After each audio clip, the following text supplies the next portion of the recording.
सभी देश के भावी सोल्जर को एक्स आर्मी सोल्जर मनोज धारियाल का जय हिंद। दोस्तों, आज का संडे Q&A शुरू करूं उससे पहले आप लोगों के जो कल एग्जाम होने वाले हैं सभी को मेरी ओर से बेस्ट ऑफ लक और मेरी ओर से अग्रिम शुभकामनाएं। यह आपकी ऑलिव ग्रीन ड्रेस और कॉम्बैट ड्रेस की पाने की पहली सीढ़ी है और मुझे पूरा विश्वास है इसमें आप लोग जरूर सफल होंगे। और मन में विश्वास रखना कि सफल तो मुझे होना ही होना है, क्योंकि मैंने तैयारी इस कदर कर रखी है। और अपनी मेहनत पे भरोसा रखना, अपने माता पिता के आशीर्वाद पे भरोसा रखना, सफलता आपकी निश्चित है। दोस्तों, संडे Q&A शुरू करूं उससे पहले एक और रिक्वेस्ट, जो भाई बहन पहली बार आए हैं, अगर वीडियो अच्छा लगता हो तो सब्सक्राइब जरूर करें, क्योंकि इस चैनल के माध्यम से आपको इंडियन आर्मी के ट्रेड के बारे में जानकारी, इंडियन आर्मी के बारे में जानकारी और कोई भी अपडेट मैं आपको आसान भाषा में देते रहता हूं। साथ ही अपने स्टेट की कौन से आप स्टेट से जरूर मेंशन करें। आपके स्टेट की कोई भी भर्ती नोटिफिकेशन कुछ भी आएगा मैं आप लोगों को जरूर अपडेट करता हूं। और तीसरा, अगर मुझसे आपको बात करनी हो डायरेक्ट वीडियो कॉल के माध्यम से, तो आप इंस्टाग्राम पे एक्स आर्मी सोल्जर और Facebook page ex army soldier दोनों पे मैसेज कर सकते हैं। तो चलिए लेते हैं आज का पहला क्वेश्चन। और पहला क्वेश्चन पूछते हैं दिनेश ठाकुर जी। ये बोलते हैं, सर 17 अप्रैल को Indian Army online test centre में कौन कौन सी चीज लेकर जानी है, इस पर एक वीडियो बना दो। बिल्कुल, कल ही वीडियो बनाई है, आप तमाम यूट्यूब पे वीडियो देखना और एक इंडियन आर्मी के सोल्जर का वीडियो देखना, आई बटन पे है। आप फर्क महसूस कर लेना और सोच भी लेना कि हाँ मैंने कैसे बताया, क्योंकि मुझे इंडियन आर्मी में 18 साल का मेरी खुद सेवाएं हैं और प्लस मैं ऑनलाइन एग्जाम में, जब रिटायरमेंट के बाद में मैं TCS में था, तो मैंने काफी सेंट्रल गवर्नमेंट के एग्जाम कंडक्ट कराए हैं, चाहे SSC का हो, चाहे आपके LIC का हो, चाहे SBI का हो। तो अच्छा खासा एक्सपीरियंस भी है, उसी आधार पर मैंने आप लोगों के लिए वीडियो बनाए, जरूर देखना। अच्छा लगा हो तो वो भी कॉमेंट्स में जरूर बोलना। चलिए अब लेते हैं अगला क्वेश्चन। और दूसरा क्वेश्चन बोलते हैं रंजीत कुमार भाई। जय हिंद सर। जय हिंद भाई। सर, क्या अग्निवीर में सिलेक्ट होने के बाद NA में जा सकते हैं क्या 12th करके? मेरे भाई, आपसे मैं ये पूछना चाहता हूं कि अगर आप अग्निवीर में हैं, अग्निवीर में आप जा रहे हैं, उसके बाद में आप NA में क्यों जाएंगे? अगर आपको NA में जाना है तो आप अग्निवीर में क्यों जाएंगे? आप बोलेंगे सर समझा नहीं। कहने का मतलब ये है कि सोल्जर GD का जहां क्राइटेरिया 17.5 to 21 है और अग्निपथ योजना के तहत आप भर्ती होते हैं ना, अग्निवीर बन के आप 4 साल इंडियन आर्मी में रहेंगे। तो आप 17.5 साल की अगर एज में भी आप रहते हैं, तो अगर आप भर्ती होते हैं, उसके बाद आप अपने आप 4 साल की जो एज है उसको काउंट कर दें, फिर आपके पास में कितना टाइम बच जाएगा आप NA के अप्लाई करने के लिए? ये तो उनके लिए बोल रहा हूं जो शुरुआती, जिनका मतलब बहुत ही अच्छा बेस्ट ऑफ लक है और 17.5 साल में भर्ती हो जा रहे हैं। जो 19-20 साल में होंगे उनका तो टाइम ही नहीं बच रहा है। तो इससे बेहतर है कि आप पहले आप NA की तैयारी बेहतर करें और आप NA के लिए ही प्रिपरेशन करें, अपनी तैयारी पहले से जारी रखें। क्योंकि आपको पता ही है NA के लिए physics, chemistry, biology with English 50% होने चाहिए, तो उसी हिसाब से अपनी पढ़ाई करें। और NA में एक अच्छा बेनिफिट ये है कि आपके फिजिक्स के नंबर भी काउंट नहीं होते हैं, सिर्फ आपके रिटर्न एग्जाम के नंबर काउंट होंगे। और साथ ही NCC जरूर लें, तो इससे आपकी सफलता के जो चांस है वो और बढ़ जाते हैं। अब अगला क्वेश्चन लेते हैं फ्यूचर फौजी का। और ये बोलते हैं, सर क्या हम आर्मी में जाने के बाद 100, 200, 400 मीटर ओलंपिक तैयारी कर सकते हैं? मेरे भाई, बिल्कुल कर सकते हो। आप इंडियन आर्मी में चाहे सोल्जर ट्रेडमैन से आओ, चाहे सोल्जर GD से आओ, आप किसी भी ट्रेड से आओ, अगर आपका गेम में इंटरेस्ट है तो आप अग्निवीर के थ्रू परमानेंट होने के चांस आपके बहुत ज्यादा हैं, पहला। दूसरा, स्पेशल प्रमोशन पाने के चांस बहुत ज्यादा होते हैं। अगर आप इंडिया के लिए खेलते हैं, इंडिया को रिप्रेजेंट करते हैं, तो इससे प्रमोशन के चांस और ज्यादा बढ़ जाते हैं। और तीसरा, आर्मी में आपकी तैयारी बहुत ही बेहतर ढंग से कराई जाती है। चौथा, आप ट्रेनिंग टाइम से ही जब आप रिक्रूटिंग करते हो, तो उस दौरान में जब आपकी कंपनी में, आप इंटर कंपनी में रहते हो, तो इंटर कंपनी कॉम्पिटिशन होते रहते हैं। तो उसमें कॉम्पिटिशन की भावना आपको शुरुआत से डाली जाती है। इंटर कंपनी फुटबॉल होगा, इंटर कंपनी बास्केटबॉल होगा, इंटर कंपनी वॉलीबॉल होगा, इंटर कंपनी ओलंपिक होगा, घातक होगा, क्रॉस कंट्री होगा, दुनिया भर के आपको मौके मिलेंगे दौड़ने के, खेलने के, कूदने के। बढ़ चढ़ के भाग लीजिए और वहीं से अपने इंटरेस्ट को जगाइए, जिससे कि आपका इंडियन आर्मी में भविष्य और भी बेहतर और शानदार हो सके। तो चलिए, यानी कि कहने का मतलब ये है कि इंडियन आर्मी में गेम्स का बहुत बड़ा महत्व है और जरूर आप स्पोर्ट्स में रुचि लीजिए। अब अगला क्वेश्चन बोलते हैं, इंस्पायर बिफोर एक्सपायरी, क्या नाम है, जबरदस्त। सर, आर्मी में ड्राइवर की वैकेंसी कब निकलती है और एज क्राइटेरिया क्या होता है? मेरे भाई, अगर आप बात करें इंडियन आर्मी में एज अ ड्राइवर की, यानी कि जो इंडियन आर्मी की ड्रेस पहनते हैं, और चाहे वो इन्फेंट्री के हो, चाहे कोर के हो, चाहे आर्मड के हो, परमानेंट इंडियन आर्मी का ड्राइवर की अलग से भर्ती कोई नहीं आती है, वो आती है सोल्जर GD की भर्ती। और इन्फेंट्री में है तो आपको MT का कोर्स करना होता है, उसके बाद आप MT में जाते हैं, ड्राइवर बनते हैं, मतलब अगर आप कोर में होते हैं तो ट्रेनिंग के टाइम से ही आपको ट्रेड मिल जाता है ड्राइवर का, और आजीवन आप ड्राइवर ट्रेड में ही रहते हैं। तो ये दो तो हो गए इंडियन आर्मी में परमानेंट जॉब वाले ड्राइवर। अगर इन्फेंट्री में आते हैं सोल्जर जीडी, कोर में जाते हैं तो ट्रेड का ड्राइवर। बाकी रही ड्राइवर की, तो आर्मी में अलग अलग बहुत सारे ड्राइवर होते हैं। जैसे कि आप कह सकते हैं कि जो डिफेंस सिविलियन होते हैं, यानी कि वो आते तो रक्षा मंत्रालय के अंडर में है, लेकिन वो सिविलियन होते हैं। उनको आर्मी की तरह बेल्ट, टोपी, ऑलिव ग्रीन ड्रेस और कॉम्बैट ड्रेस नहीं मिलती। अधिकतर उनकी खाकी ड्रेस होती है, या एनसीसी जो ट्रक चलाते हैं उनकी सिविल ड्रेस होती है। तो डिफेंस सिविलियन होते हैं, इनकी भर्ती अलग से आती है, तो उसके बारे में एक अलग से वीडियो बनाएंगे आपको, ताकि वो चीजें जानकारी जो है और भी स्पष्ट हो पाए। लेकिन इनको कैप, बेल्ट और आर्मी की तरह जो फैसिलिटी है वो चीजें नहीं मिलती हैं। चलिए अगला क्वेश्चन लेते हैं सुखदेव जी का। ये बोलते हैं, नमस्ते सर जी। नमस्ते भाई। सर जी मेरी आयु 37 हो गई है सर, मुझे आर्मी, बीएसएफ, सीआरपीएफ में जाने का बहुत शौक था। शायद मेरी किस्मत में फौज की यूनिफॉर्म नहीं है। जिन दोस्तों ने मेरा साथ साथ भर्ती देखी वो भर्ती हो गए थे, और वो दिन जब भी याद करता हूं तो मेरी आंखों में आंसू आ जाते हैं। प्लीज बताएं कि मैं कैसे फौज में जा सकता हूं। मेरे भाई, मैं आपके जज्बे को सलाम करता हूं, और दूसरा आपसे कहना चाहता हूं कि अभी भी आपके पास में टेरिटोरियल आर्मी का एक ऑप्शन है।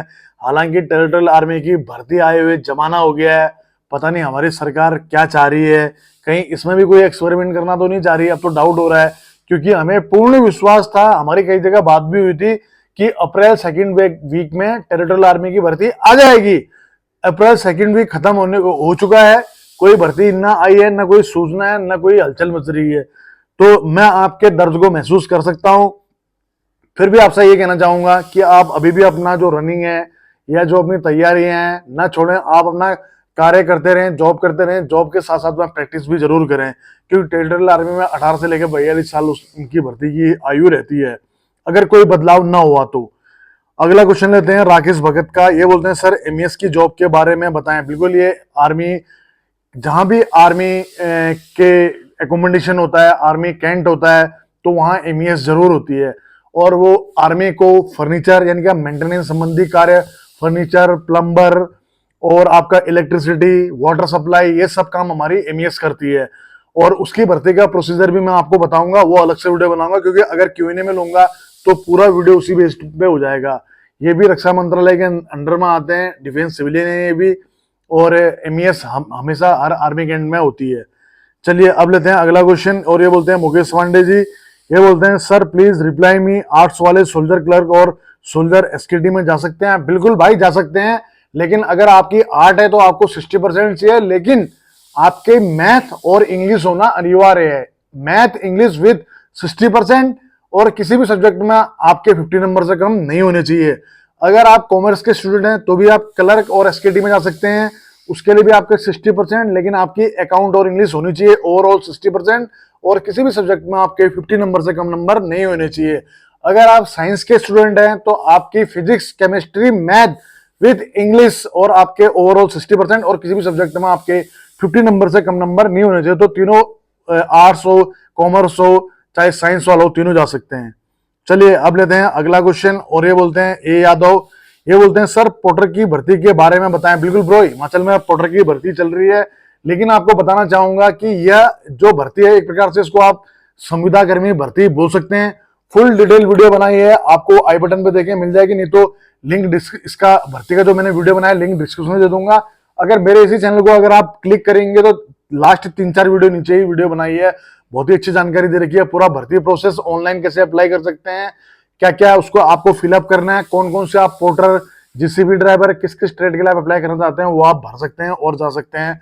और जो उसकी सैलरी होती है 30,000 प्लस होती है, लेकिन ये परमानेंट नहीं होते, संविदा कर्मी के रूप में ही होते हैं, और इनका जीवन सच कहूं तो बहुत मतलब कठिन भी होता है। तो बाकी मैं आपको क्या कहूं, अगर आपका इंटरेस्ट है जाने का तो बिल्कुल आप जा सकते हैं।